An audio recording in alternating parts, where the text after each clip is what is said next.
Well, thank you, Karine. And first, I just want to say that it has been an absolute honor and privilege to work with Olivia, to have her as a teammate, to be in the foxhole with her these past few years. We're going to miss you terribly. So I didn't realize, actually, that you were being announced as your last day today. Now I'm going to do very badly at the podium because I'm sad about that. But I beg your indulgence because I have a number of things I want to say at the outset before I open it up for your questions, but I promise I will get to your questions. And before I turn to Poland and Ukraine, I want to start with Haiti and the situation there. I want to underscore that we remain focused on the challenging situation in Haiti, and we welcome the outcome of the meeting in Jamaica yesterday, which was led by dozens of Haitian stakeholders and was designed and, in fact, took steps towards creating an inclusive, broad, transitional presidential council. We're grateful for the leadership of CARICOM, to other international partners, and we can commend Prime Minister Henry for putting his country and Haitians first, agreeing to step down once this council is established. And as you saw, Secretary Blinken, who was there playing a critical role in that meeting in Jamaica, he announced yesterday additional support for the multinational security support mission to Haiti, as well as additional humanitarian assistance. And we urge others to do what they can to enable this Kenya-led mission to deploy in support of the Haitian National Police. We know there's a lot of work ahead, but these are positive steps to pave the way for the Haitian people to elect their leaders, stabilize their country, and determine their future. Now, turning to today's events, as you all know, President Biden looks forward to welcoming President Duda and Prime Minister Tusk of Poland for a joint meeting at the White House this afternoon. President Biden has twice traveled to Warsaw for historic visits in 2022 and 2023, and today he has the opportunity to repay the hospitality of the Polish people and the leaders of Poland. The leaders will celebrate the 25th anniversary of Poland joining the NATO alliance, which is more united, determined, dynamic, and larger than ever, now 32 nations strong after Sweden joined the alliance last week. This afternoon, the leaders will reaffirm their ironclad commitment to the NATO alliance and to our collective self-defense under Article 5. And they will coordinate in advance of the upcoming NATO summit, which will be hosted by President Biden here in Washington this summer. They will also discuss our shared support for Ukraine in the face of Russia's brutal war of aggression. As you know, Poland has provided significant security assistance to Ukraine. It's also played a critical support and logistics role for the U.S. and our allies and partners in a historic and unprecedented effort to supply Ukraine with the tools that it needs to defend Ukraine against this Russian imperial war of conquest. The Polish people have also generously opened their doors to about 1 million Ukrainian refugees. Poland's leadership has also demonstrated that, once again, in a very live and almost technicolor way, that Putin's illegal invasion has produced the exact opposite effect of what Putin intended. Today, Poland is spending nearly 4% of its GDP on defense, double the NATO commitment, and is serving as an anchor in a vibrant, vital alliance just when Putin thought he would divide and weaken the NATO alliance. Our bilateral relationship is also growing even stronger. Today, the President will share with Poland's leaders that the United States plans to move forward with a new $2 billion foreign military financing direct loan to Poland using previously appropriated congressional funds, and will offer to sell Poland 96 Apache helicopters. These and other initiatives will equip Poland with cutting-edge capability to defend itself while also strengthening NATO interoperability and contributing to American jobs. The leaders will also discuss the strong U.S.-Polish energy security partnership, the robust economic relationship between our countries, and the enduring importance of democratic values. I also want to provide an update about Ukraine. For 2 years, with the support of a coalition of more than 50 partners led by the United States, the people of Ukraine have remained unflinching against an adversary bent on their destruction. They've retaken more than half the territory that Russia occupied at the start of the conflict. They've repulsed Russia's attempts to take large swaths of Ukrainian territory, now 2 winters in a row. They've severely degraded Russia's Black Sea fleet, but they need our continued support, and they need it urgently. Ukrainian troops have fought bravely, are fighting bravely throughout this war, but they are now forced to ration their ammunition under pressure on multiple fronts. and we're already seeing the effects on the battlefield. When Russian troops advance and its guns fire, Ukraine does not have enough ammunition to fire back. That's costing terrain, it's costing lives, and it's costing us, the United States and the NATO alliance, strategically. So today, on behalf of President Biden, I'm announcing an emergency package of security assistance of $300 million worth of weapons and equipment to address some of Ukraine's pressing needs. This is possible because of unanticipated cost savings in contracts that DoD negotiated to replace equipment we've already sent to Ukraine through previous drawdowns. When we sent Ukraine weapons last year, we negotiated contracts to replenish those weapons in U.S. stockpiles. We budgeted the full amount of appropriated funds for those contracts. It turns out we negotiated well. Those contracts came in under budget, so we have a modest amount of funding available. And to put a fine point on it, we're able to use these cost savings to make this modest amount of new security assistance available right now without impacting U.S. military readiness. And the President has directed his team to use these cost savings. This emergency package that we're announcing contains a large tranche of artillery rounds and GMLRS for the HIMARS. It is assistance that Ukraine desperately needs to hold the line against Russian attacks and to push back against the continuing Russian onslaught in the east and in other parts of Ukraine. This ammunition will keep Ukraine's guns firing for a period, but only a short period. It is nowhere near enough to meet Ukraine's battlefield needs, and it will not prevent Ukraine from running out of ammunition in the weeks to come. It goes without saying, this package does not displace and should not delay the critical need to pass the bipartisan national security bill. As you all know, we've said repeatedly here in the briefing room, and President Biden said it to the entire nation in the State of the Union last week, that we cannot provide ongoing assistance to Ukraine without significantly impacting our military readiness absent congressional action. That remains the case despite this modest amount of cost savings that we are putting to use on an urgent basis. Congress must act. The House of Representatives must pass the bipartisan national security supplemental as soon as possible. We all know that if it came up for a vote, it would pass on an overwhelmingly bipartisan basis, just as it did in the Senate. And there is no other way around this.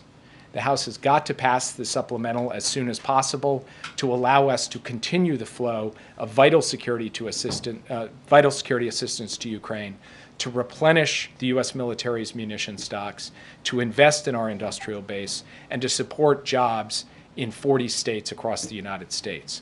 The world is watching, the clock is ticking, and we need to see action as rapidly as possible, even as we do everything in our power to get Ukraine what it needs in its hour of need, and that is another step that we took at the President's direction today. With that, I'd be happy to take your questions. Yeah. First, on Israel, if Israel moves forward with the Rafah operation without having contingencies in place to ensure what you guys believe is adequate safety for civilians, would the White House send any sort of conditionality on further aid? So I've read these reports. They're based on uninformed speculation by anonymous officials. I'm not going to comment on hypotheticals. The President has been very clear about our position on Rafah, and our position is that a military operation in Rafah that does not protect civilians, that cuts off the main arteries of humanitarian assistance, and that places enormous pressure on the Israel-Egypt border is not something that he can support. We are talking to the Israelis about that. We are working through it, and I'm not going to stand at this podium and entertain hypotheticals on it. Yeah. Just on that question, on that issue, the President did say over the weekend that if Israel forces were to go into Rafah, that would be a crossing of a red line. I'm just wondering, what would the Biden administration do if that did come to fruition and Israeli forces did go into Rafah? I would just note, having been around a little while, that I know all of you are obsessed with this concept of the red line. President didn't make any declarations or pronouncements or announcements. The red line came up in a question. He was responding to that question. I think he gave a full answer to it. I think it's worth going back and reading his full answer to that question. And he answered it completely, so I've got nothing to add to what he said. And again, As I said to the earlier question, I'm not going to get into hypotheticals. We've made clear our concerns about an operation in Rafah. We've made clear our concerns about the fact that an operation would put an enormous number of civilians at risk, and we have not seen a credible plan to protect those civilians. That is the position the United States has set forward. We've been clear about it. We've been principled about it. We're engaged with the Israeli government about our concerns, and again, I'm not going to entertain hypotheticals. The question he was asked, Jake, though, was do you have a red line? For instance, would invasion of Rafah, which you have urged him not to do, would that be a red line? And he answered definitively, it's a red line.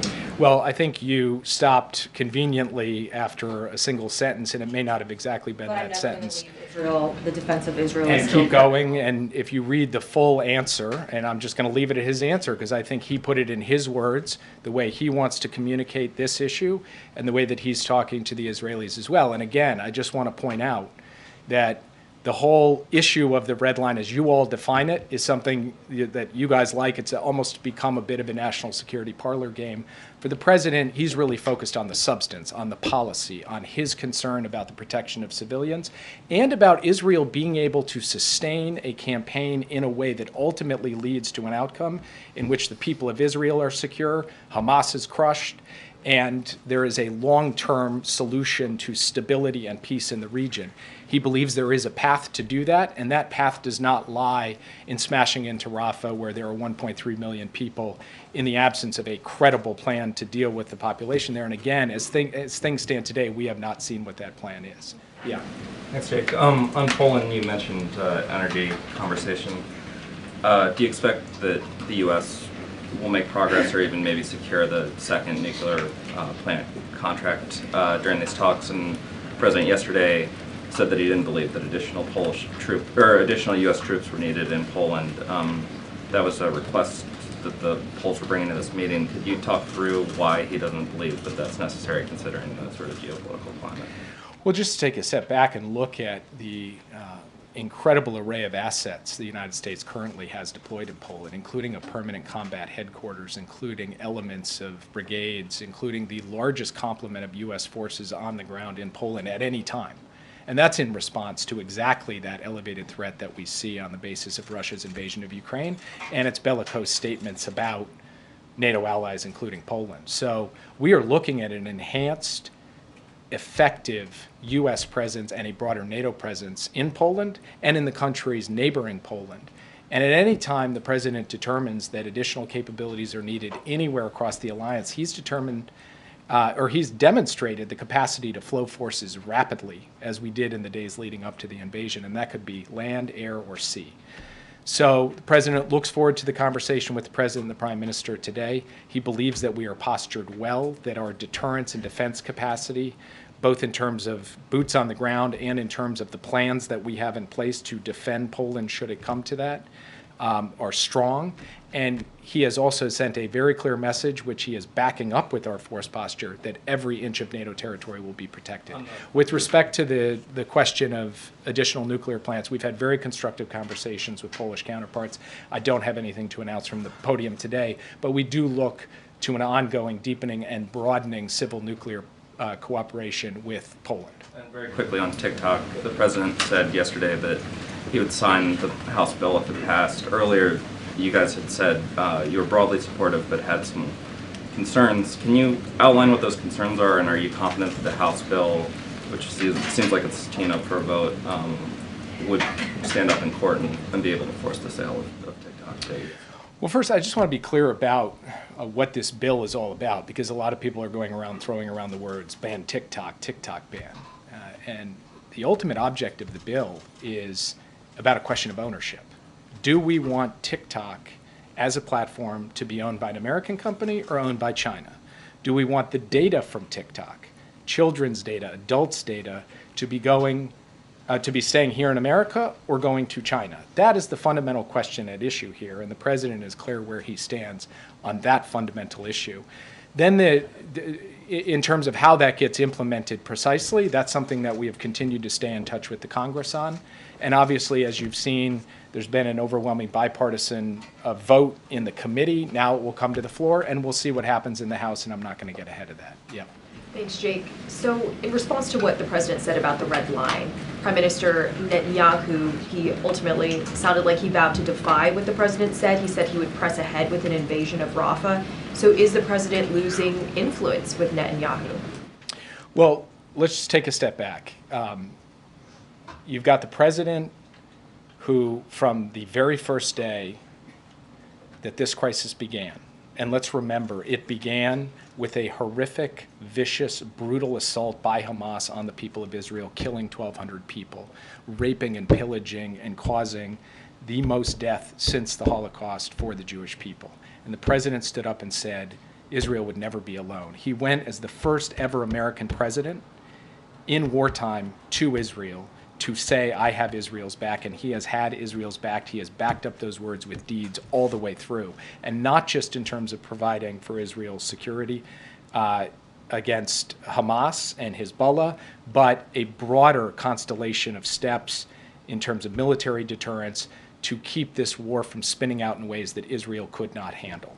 So that's where the president comes into this.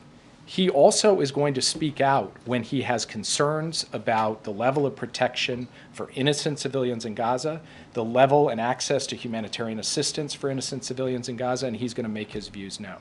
Now, Prime Minister Netanyahu is the leader of a sovereign country. He can make determinations about what he's going to do, and let's actually see what happens. At the end of the day, the president has laid out his views about Rafah. He's been clear about them. And that's not just true publicly, but privately we've communicated with the Israeli government on this. We intend to continue to communicate directly with the Israeli government at every level, including between the president and the prime minister, and we will see where things go from here. So we believe that the president has the capacity to engage his Israeli counterparts in an effective way, and Rafah is one element of that. There are other elements as well. And so far, from our perspective, the real issue is what happens on the ground, not so much what happens in the back and forth of words. Why is it communicated in the public sphere?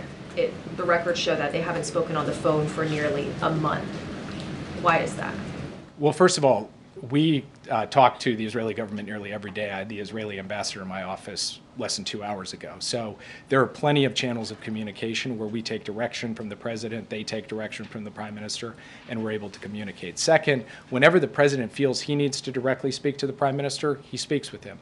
And undoubtedly he will speak with him again. And then third, if you'd prefer not to have public communication on this issue, I'd be happy not to take any more questions on Israel and Hamas. So that would be just fine. The president, I'm sure, would be happy to do that too. Yeah. Two quick ones for you, Jake. Are there any plans for the president to speak to the family of Itai Hen? I don't have any plans to announce right now. And on Haiti. But I would just like to say on that front, the president has met with Ruby Chen, Itai's father. He's met with Itai's brother.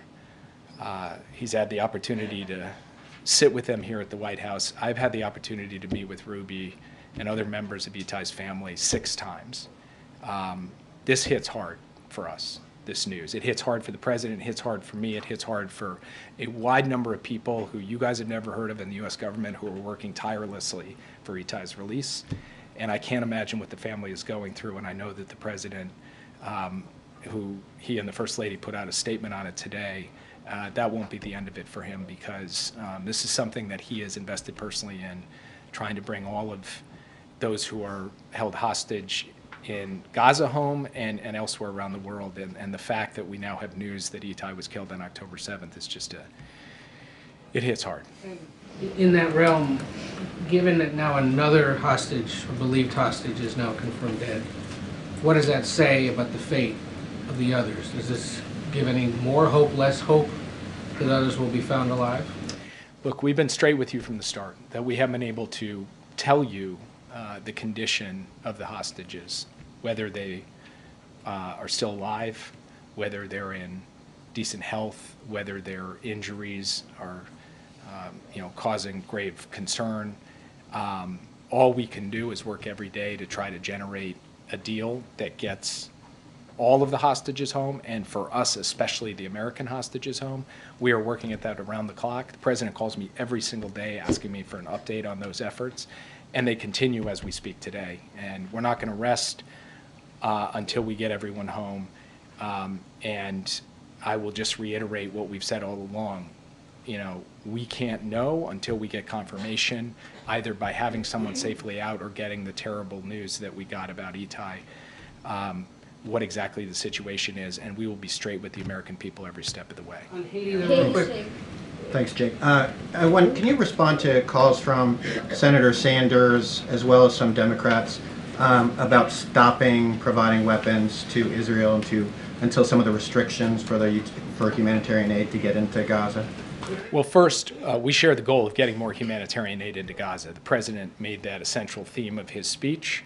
State of the Union last week. We are taking steps ourselves, including this temporary pier and the airdrops that are ongoing. We just had our 7th airdrop today. We're also working with the Israelis to increase the throughput of humanitarian assistance by ground, both through Kerem Shalom and through a new crossing where we had the first trucks get in last night, and we need to see more where that came from.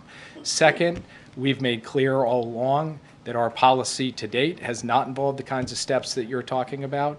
And we also have said that we're not going to engage in hypotheticals about what comes down the line. And the reports that kind of describe what the president's thinking on this are uninformed speculation. One of the things that they say is that the restrictions are a violation of the Humanitarian Aid Corridor Act.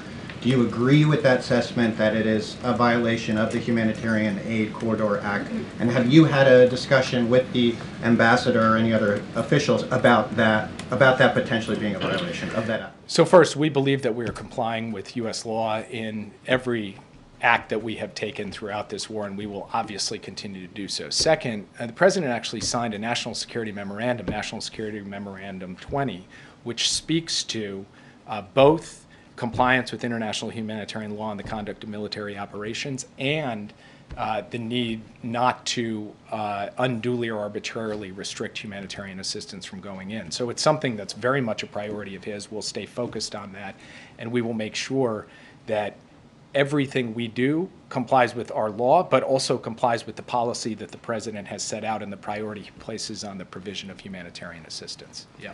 Jake, does the package that you're announcing today for Ukraine include ATACMS? And on Israel, can you give us an update on the hostage talks and the potential for a temporary ceasefire before Ramadan?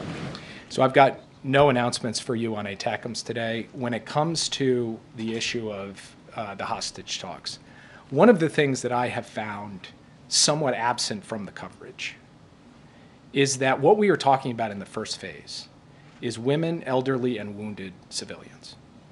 Those who would like to see a ceasefire in Gaza, a ceasefire is on the table today for 6 weeks to be built on into something more enduring if Hamas would simply release women, wounded, and elderly. And the fact that they will not do so says a lot to me about Hamas's regard for innocent Palestinian civilians. The fact that they are holding on to those folks and refusing to release them, and refusing to step up and say that we could get this ceasefire in place, which not only would bring calm to the fighting, but also would create an enormous opportunity to flow humanitarian assistance in much greater quantities, because a significant part of the problem on the humanitarian assistance front, as you know, has not just been getting trucks into Gaza, but getting trucks around Gaza, because it is difficult to move them in light of all of the fighting. Now, we've also encouraged Israel to stay at the table, stay engaged, because we believe that there still is scope for this deal to get done, notwithstanding the fact that we have entered the Ramadan period. Bill Burns was just out in the region actively pushing on this in Qatar and Egypt. Secretary Blinken is deeply engaged in this. I am, Brett McGurk is, and the president himself has been making phone calls to regional leaders trying to move this along. So we will stay at it. We are determined to try to generate a ceasefire for at least 6 weeks with the hostages coming out, and then try to build on that into something more enduring. But I can't make any predictions about where this will lie. I will just say that as we press, particularly on our friends in Israel, to do their part to help deliver this ceasefire, it is incumbent on voices around the world to press Hamas to step up to do their part to release innocent women, wounded, and elderly hostages as a first step, and then we can move from there. Yeah. Thank you, Jake. Is it the position of the United States government that Hungary, a NATO ally, is a dictatorship? I know why you're asking the question. I'm not going to speak on behalf of the Biden campaign. You should direct those questions to the campaign. What I will say as the Biden administration is that we have made no bones about our deep concerns about Hungary's assault on democratic institutions, including the judiciary, Hungary's corruption, and other erosion of democracy in Hungary from the leadership there. That is something we have been deeply concerned about, that we have directly engaged them on, and that people at this podium have stood and spoken about and will continue to do so. It's not the position officially that Hungary is a dictatorship. I've heard your concerns voiced before, and I know you don't want to comment on the campaign, but typically a foreign policy statement of that magnitude would be made with, you know, some coordination. It wouldn't happen at the footnote of a campaign email. So without talking about this campaign specifically, is it the position of the U.S. officially that Hungary under Orban is a dictatorship? Again, it seems like the question you're asking is really about the campaign, so I think you should direct it to the campaign. I literally just stated what our position is. Thanks. I don't think you did. As I said before, our position is that Hungary has engaged in an assault on democratic institutions, and that remains a source of grave concern to us, and I take it from your question it may be of grave concern to you as well. Yeah. Thank you, Jake. One on Gaza and then a quick one on Haiti. There's actually a breaking report from the region that says that Hamas reportedly agreed to a modified U.S. initiative for a ceasefire deal and gradual return of internally displaced persons in the Gaza Strip, citing a Hamas official. Have you heard anything about that? I have not. So if there is an offer from Hamas to start releasing prisoners as part of a ceasefire deal, that would be welcome news. It's not something I have heard yet, but as I said before, we have been encouraging both sides to move on this, and we've been encouraging the world to put some pressure on Hamas. And obviously, I'll look into that report. Quickly on Haiti, did the U.S. wait too long in its support of Prime Minister Henry, given that he had been accused of being involved in the plot to assassinate President Moïse? And how can the U.S. avoid getting dragged further into this conflict? I mean, ultimately, decisions about Haiti should be made by the Haitian people. That's why we supported a conference in Jamaica that was led by Haitian stakeholders, not led by the United States, not dictated by us. It's not for us to make the call on who leads Haiti. It's for the Haitian people to make that call. And we've been proud to support the effort that was undertaken yesterday. We hope it will move forward. And seeing what Prime Minister Henry did, not because of a U.S. diktat, a decision he made, is something we support because we think it does take into account the best interests of Haiti and the Haitian people. Yeah. Give me turn, sorry, on Lebanon. So we have seen lately a new level of escalation on the border between Israel and Lebanon, and also there was a missile fell by mistake in the Christian areas by a plane passing by, Israeli plane, and the escalation has taken a different approach now. What are you doing to accelerate, not to get this conflict get out of hand, and we see an expansion in the region? Also, innocent people maybe will suffer from that. This is something we've been focused on since the start of the conflict, and we would like to see an end to the cross-border attacks between Hezbollah and Israel. But of course, let's recall how this all started. It started with Hezbollah firing on Israel in solidarity with Hamas. So one way to move forward here, of course, would be for Hezbollah to stop firing at Israel. Secondly, we need to work on a long-term solution to this, consistent with past agreements and consistent with the principle that the people who have been displaced from their homes can return to them, and that there not be a future enduring security threat on that border. That's what we're working towards with both sides. We're trying to do that as effectively as we can, as quietly as we can, because we believe that this requires delicate diplomacy in both Jerusalem, Tel Aviv, and Beirut. That is the work that is ongoing as we speak. Sorry, just a follow-up question. Follow up on the Hungary thing. I know you want to talk about dismiss the campaign, but the President of the United States said that Orban, a NATO ally, is, quote, looking for dictatorship. The foreign minister of Hungary then summoned the U.S. ambassador to answer for it and says that these were lies and an insult. Are you walking back the President's statement? Does the President regret that statement? Or does he stand by that statement? And what do you say to the Hungarian foreign minister who says that the President is lying? Of course the President stands by his statement, and I'm not walking back his statement. And all I'm saying is that our position is totally consistent with everything you just said and is documented and is the exact opposite of a lie. Yeah. Yeah, I wanted to pivot back to Haiti. There are reports that Kenya is, thinking about taking back its stabilizing force or not sending 1,000 police officers. I wonder what the United States plans to do to address the power vacuum in Haiti, and is there a contingency plan for if Kenya does in fact step back? So we've had good constructive conversations with Kenyans. I'm not going to speak on their behalf, but we continue to support their effort to plan for and operationalize this mission and add additional partners. And in fact, in the last several days, additional partners have stepped forward to say they also are prepared to participate in this. So we remain hopeful that this mission can go forward and can go forward effectively. But of course, at the end of the day, the question you're posing is probably best directed to Nairobi rather than to this podium. But I will tell you that the level of partnership engagement and the depth of it that we've had with Kenya so far has been exemplary. Yeah, thanks, Jake. On Ukraine, how long do you think this latest aid shipment is going to last? Are we talking weeks, months? Do you have any idea how long it can Absolutely go? not months, weeks, maybe even just a couple of weeks. It's not going to be for a long time, and that's why we so urgently need them to act on the supplemental. Yeah.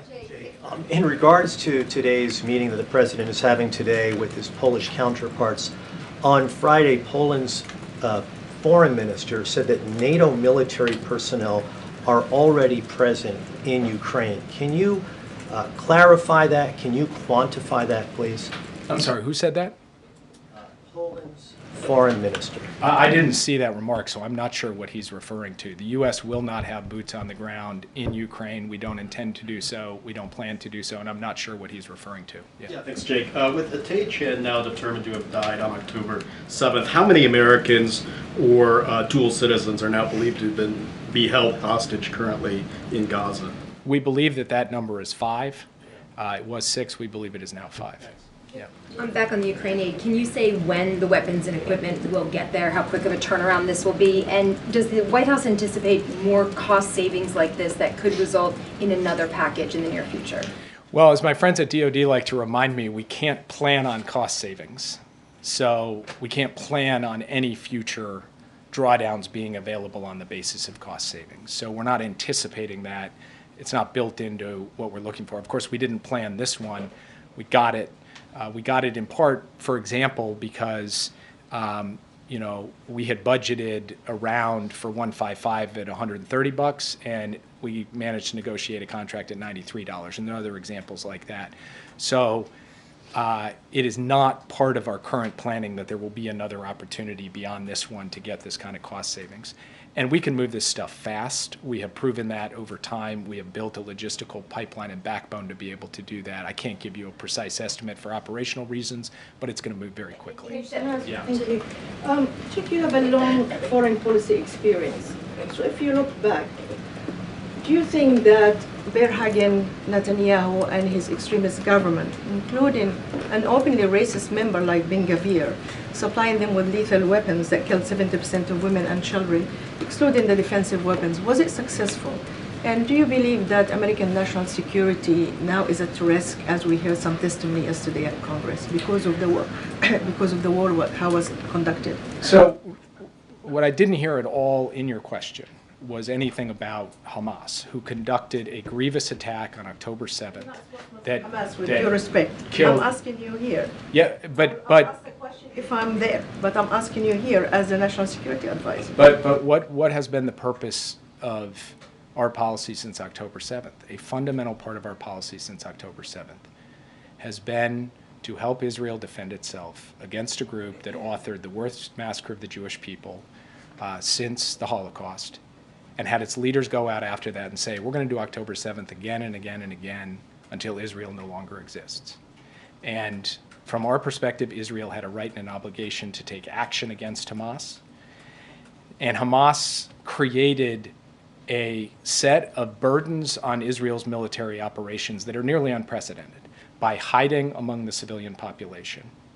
And that made it more difficult for Israel to conduct its military operations. It did not take away Israel's responsibility to take every possible step to protect innocent people, and far too many innocent people, including women and children, died. And the president spoke to this, I thought, quite powerfully on Thursday night. And we are very mindful of it. And every one of those deaths is a tragedy. And we have said Israel has to do more when it comes to the protection of civilians. And we've spoken today at some length about Rafah. But I do feel it is important to continue to ensure that this conversation, this story, is complete, that all elements of it are brought into the picture and not just some. And that does mean paying attention to the suffering of innocent people, not just their vulnerability to the military actions of Israel, but also their vulnerability to a lack of food, water, medicine, shelter. And these are things that we work on around the clock. These are things I personally stay awake at night about. So I care about this very much. But I also care about making sure that our partner and ally Israel is not facing in the future the kind of threat that it faced on October 7th. And our country and any country in this circumstance would take action against terrorists doing this kind of thing. And the president has said from the beginning of this conflict, both that we need to support Israel in its efforts to go after Hamas and that Israel needs to do so in a way that protects innocent civilians. And he has spoken out about his concerns about the protection of innocent civilians with sincerity and authority, and I think you saw that on full display in the State of the Union. Yeah, April. Back on Haiti real quick. Can you quantify and qualify the support and humanitarian aid you were just talking about at the top? And also realistically, with all of the movement that's going on, the Blinken involvement with the Caribbean leaders, et cetera, and the African leaders, what realistically do you expect for Haiti by the end of the year? I hate to make predictions about what's going to happen in the United States by the end of the year, so it's very difficult for me to make predictions about what's going to happen in Haiti. Well, hoping for with Haiti by the end of the year? Let me start with the easier question, which is the quantifying of assistance. It's $300 million now, sum total, for the multinational security support mission, $33 million in a new additional announcement on humanitarian assistance. And then what we are driving toward is a transitional council that can pave the way to elections and the restoration of calm on the streets of Haiti, and then a new government that can come in alongside this multinational security support mission, enable security, and then build from there. That is what we are driving towards. Can I confidently predict that will happen? I cannot. Do we have to contingency plan against other scenarios? We do, and we are. But that is what we are working towards. I think what happened in Jamaica yesterday is a good step towards that, and we just have to keep working on it. And I'll let you guys go. We're on Poland.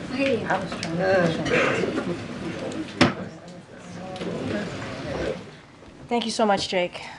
Okay, Amr? Thanks. I just wanted to ask first with her report. President, a few weeks ago now, was pretty indignant and saying this special counsel inappropriately raised the death of his son in the interview. The transcript as it's come out, it seems there's a little more space in there for that. Does the president regret the outward anger that he displayed towards the special counsel about that? So just a couple things. My colleague addressed earlier the transcript, so certainly would refer you to him, and that's my colleague at the White House counsel's office. As it relates to, I know some of you want to ask about the hearing that's currently going on. It was going on when I walked out here.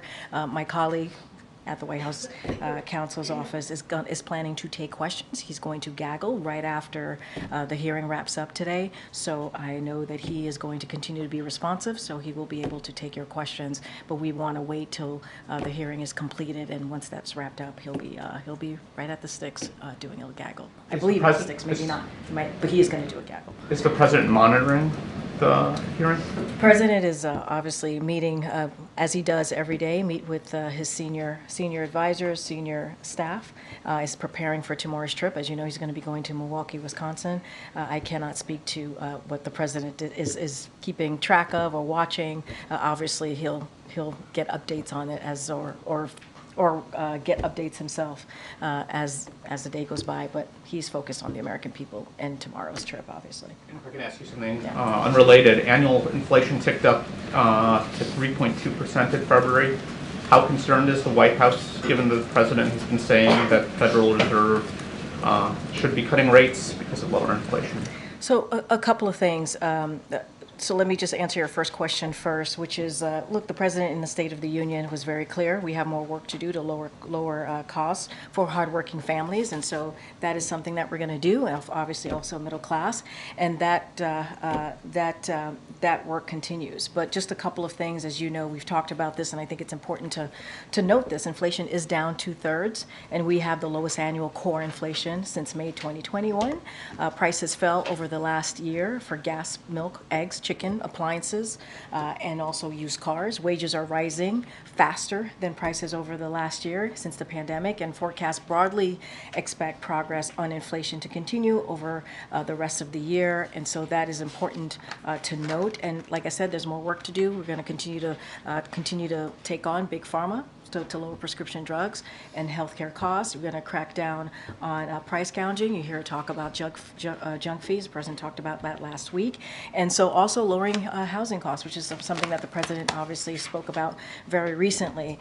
Look, I also want to, as you asked me about the second question, the Federal Reserve, I just want to be really clear. Unlike previous presidents, the President does very much believe on the importance of the Fed being independent.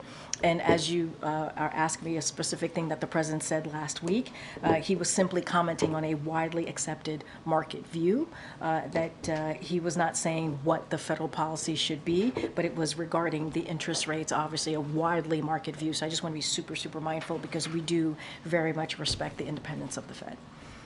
Thanks, Karine. What's been the President's reaction so far to the Robert Hur testimony?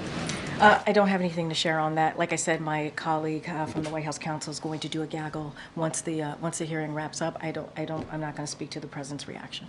And the President has said that he would sign into law the bill that could have TikTok banned. If the President is so concerned about the national security risks around TikTok, why is he posting on the platform? So I'll say this. Jake Sullivan, our National Security Advisor, just spoke to the more broadly why this bill is important, why we welcome this bill. Obviously, it's going to the process, and we're offering technical support. So I'll just leave that piece there. As it relates to the campaign, I would have to, and their strategy as it relates to TikTok, I'm just going to leave it to them. So there are a lot of people and businesses that rely on TikTok for their financial livelihood. What is the White House's message to those folks if TikTok were to be banned, which is a possibility? Our National Security Advisor laid out in a very, very clear terms why this bill is important about ownership, if it's about ownership here in this country or elsewhere, in particular China, right? He spoke about that. Where do we want that ownership? Where do we want that data of Americans to be? Here or in China? Like, that is basically what the National Security Advisor laid out.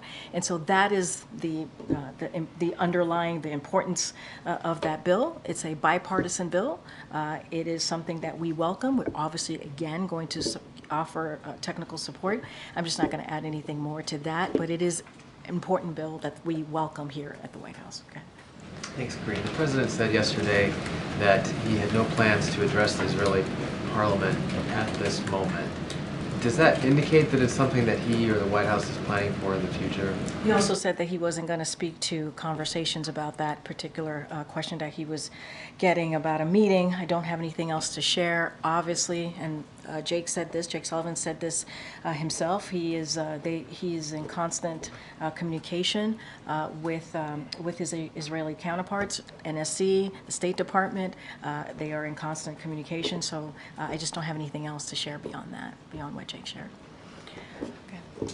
Does the White House ever digitally alter photos of the President, Vice President, First Lady, Secretary before they're released? Digitally altered? Not that I know of. I would say no. Why would we digitally alter photos? Are you talking about? Are you comparing us to what's going on in the UK? I'm doing due diligence to ensure that the leader of another country wouldn't alter photos. Why does the monarch have to do anything with us? No, that is not something that we do here. Okay. That's why I asked. Why is it either? You know what? And I've said this before. If you're asking about a 2+2, or in this case, I don't know what we call it, a 3+, 1+2. I don't know. But I think it is. I think I see your. But I think it's, look, I actually think it's important that we have the two leaders of Poland here. I think it shows unity, and I think that's important to show. And also, obviously, it's a part of the meeting is celebrating the 25 years of Poland being part of NATO. And you heard Jake lay out the importance of this meeting, especially as it relates to Ukraine and other important agenda items that both the U.S. and Poland are engaging on. Obviously, you'll see them shortly. But look, every meeting is different. Every engagement that we have with foreign leaders are different. This one does not have a, let's just call it a 2+2. I'm not sure what else to call it right this time off the top of my head. But you'll hear from all the leaders today when we have the bilateral. So no desire to perhaps celebrate their unity and raise solidarity or concerns about press freedoms in Poland and having them take questions today. As you know, as you just stated in your last part of your question to me, press freedom is something that's important. That's why we exercise in this back and forth that we do almost every day. It is important to have that. The press is going to have a moment to see the leaders, and I'll just leave it there.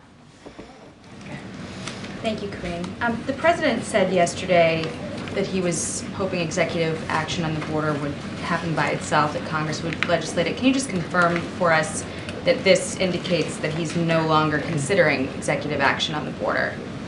Well, the president has been very clear, and I've been very clear. Anytime I've asked about executive actions here, the bottom line is, in order to actually have change, extensive change, real change, comprehensive change, that Senate bill that was negotiated between Republicans and obviously Democrats in the Senate would have been the best way to go. It would have been the toughest, fairest piece of legislation, law, if you will, if it had been moved and the president was able to sign it into law. And that's what's important. The president is trying to make it very clear: no executive action would have that effect, the effect that this bipartisan negotiation would have had.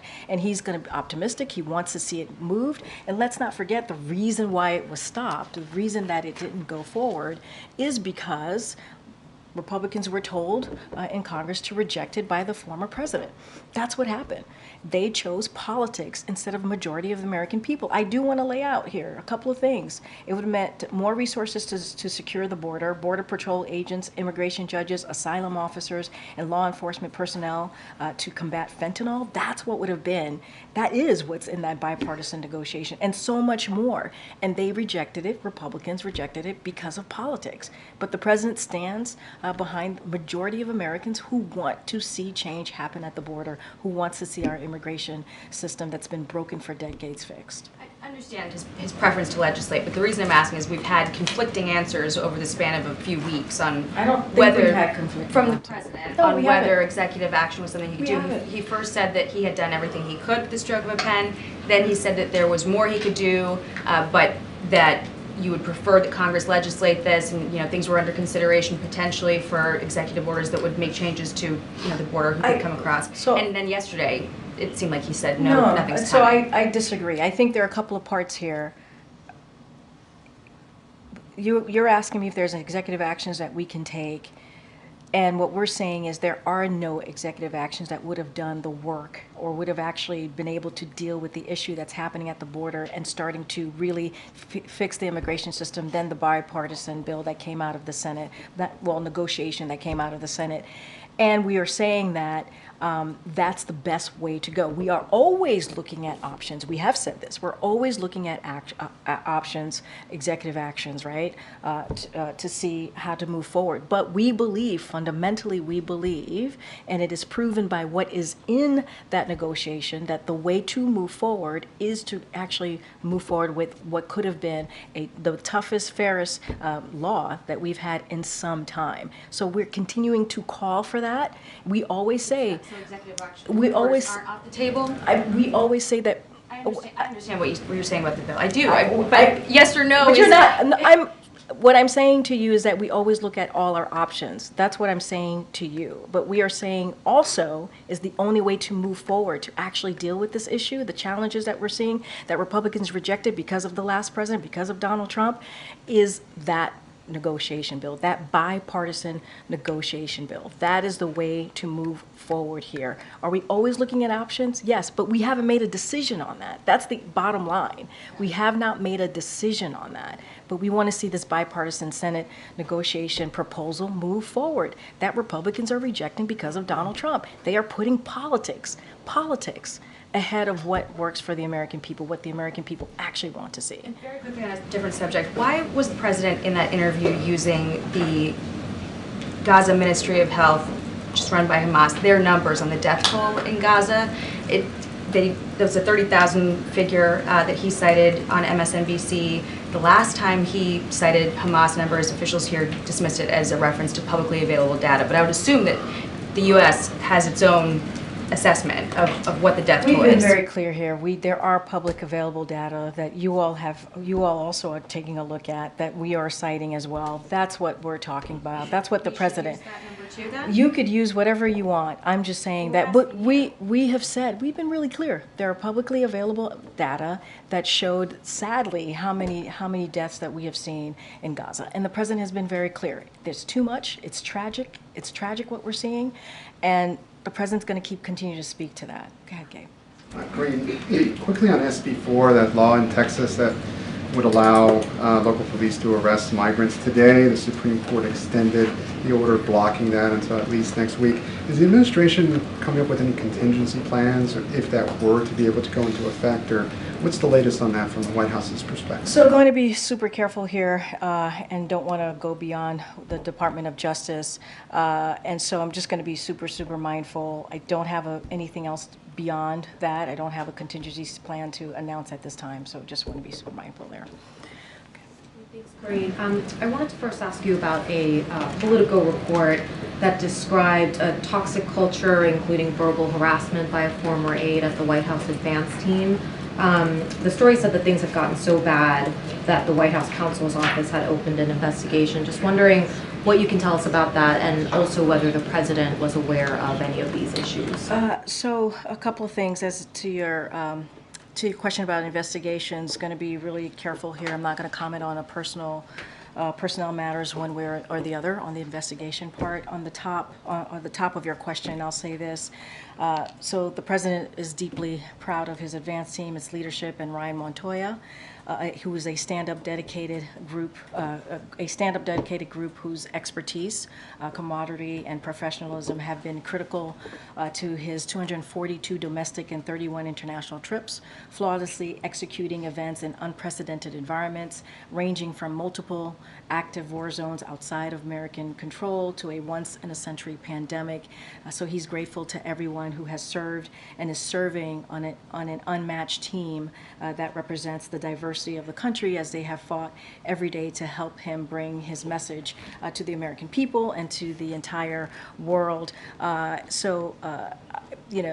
just leave it there for now. I'll just leave it there. Can you say whether the president has been made aware of any? The president is aware. I mean, I just laid out how the president feels about his team and everyone who's worked for him, everybody who's worked for him. Okay. And I guess a follow-up to Ed's question, on a serious note, I mean, I'm just asking this seriously, I'm curious, does the president have any thoughts on the controversy surrounding Kate Middleton? Is it something that he's been following? Do you know if he is worried about her? I think when we originally heard about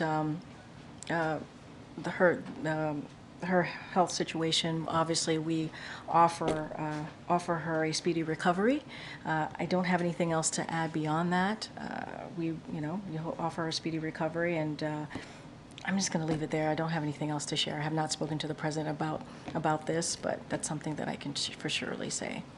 Okay. Thanks, Karine. Can you give a preview of the president's trip that he's taking this week to the Midwest, to Michigan and Wisconsin? So I shared a preview at the top. This is part of the president's busy travel that he is obviously is undertaking as we just laid out his State of the Union. So it's not unusual. Presidents go out there after giving a successful speech, and he's going to talk directly to the American people. He's going to share how his administration investments are rebuilding our communities and creating good paying jobs. And as you know, in the State of the Union, his policies have attracted $650 billion in private sector investment in clean energy, advanced manufacturing, which creates tens of thousands of jobs here in America. Let's not forget the 46,000 projects that are ongoing that's coming out of the bipartisan infrastructure legislation. So he's very much looking forward to being out in Milwaukee, speaking directly to the American people, talking about his investment in America, how he's delivering on the needs that the Americans have, especially as we talk about an economy, building economy from the bottom up, middle out. I'll take one more. Go ahead, April. It's related to that. We just got pulled, so go ahead. I'm being pulled. Marcia Fudge is leaving as HUD secretary. The president really was excited and exuberant that she accepted his nomination to be HUD secretary. What does he feel about her leaving in this moment? So, as you know, we announced that the secretary is going to be leaving at the end of the month, and it is going to spend some more time with her family. Obviously, the department could speak more to that. She has been tremendously important. Her work at HUD has been important as we talk about the president's economy, the president's housing policy. He just announced a couple of days ago on how he's going to move forward to make sure that we deal with one of the issues that matter to the American people, right? Housing, lowering costs. What else can the federal government do to make that happen? And so, look. Her role has been instrumental. The president could not have been able to deliver in a way that he has on the economy without her. And the last 3 years, the ambitious housing agenda that we've been able to deliver, including that you've heard him talk about in the State of the Union, would not have been able to happen without her leadership. So we are sad to see her go, and we are very much appreciative of the work that she's done as secretary over the last 3 years. Are you anticipating them to still continue to talk about issues of housing, economy? I mean, she goes beyond that because she was a former congressperson. Now that she's at the end of the month, she will no longer be HUD secretary. Do you believe that she will be a consultant, I guess, as the White House says, for those who are not cabinet members, a kitchen cabinet member now? Is she now falling into that? So look, I can't speak to what she's going to be doing next. I can't speak to that. She would have to speak to herself. Obviously, for herself. Obviously, her advice, her leadership has been incredibly important to the president. Will that continue? Potentially, possibly. They have a relationship, obviously, and so I just don't have anything to share about what it's going to look like next for her, but she is leaving to spend more time with her family. As you know, those types of decisions are incredibly personal and difficult to make. I'm sure that was not easy for her to make that decision, but we have been truly honored to have her part of this team for the last 3 years. We've had a ambitious housing agenda that she has led and has made Americans' lives just a little bit better. And so obviously there's more work to be done, as the president stated in his State of the Union just last week. And so we are very much have complete confidence in the leadership at HUD to continue those efforts. Thanks, everybody. Bye, everybody. Thank you.